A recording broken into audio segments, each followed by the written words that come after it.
Алармот во општеството повторно се вклучи по трите пријавени случаи последниве денови во 3 различни градови во Македонија. Почит, љубов, поддршка, разбирање и комуникација е клучот за намалување на случаите на меѓуврсничко насилство.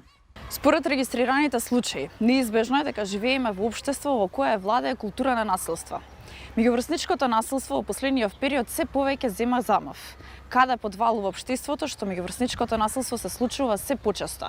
Иако се случуваат бројни кампањи, совети, разговори со родителите, наставниот кадар како и надлежните институции. Што е она што ги поттикнува децата сторители на меѓуврсничко насилство? Што е она што ги поттикнува за вербален или физички напад, а истовремено да создадат страв кај жртвата дете?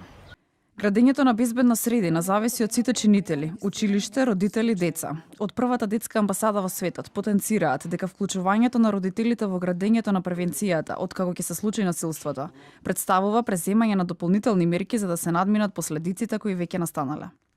Различни фактори за може да се развие такво несување, односно негативно несување кај самите деца. Поточно ние го тангираме како некој искуствено учење што децата го имаат стекнато како модел, кој најчесто е од нивната непосредна средина, поточно тоа може да биде од самото семејство од кога доаѓаат или пак да биде некој вид на некој социјален притисок кој го чувствуваат за своите врсници.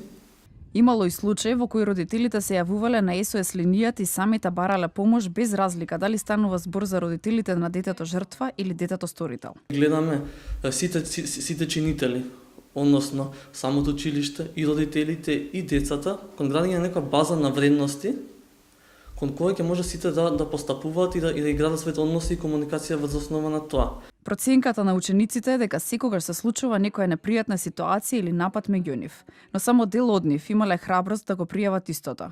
Јоана Димеска, која е ученичка во Скопската гимназија Раде Јовчевски Корчагин, вели дека никогаш не била дел од таква непријатна ситуација, но според она што се случува, вели дека нашето општество не е безбедна средина.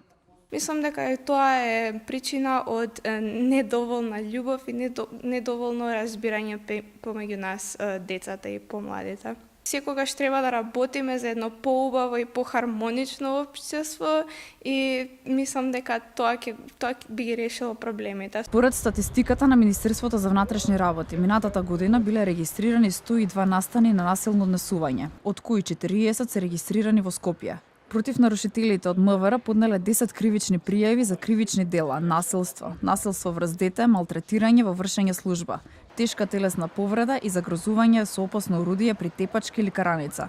А поднесени се и 5 известувања до основното јавно обвинителство.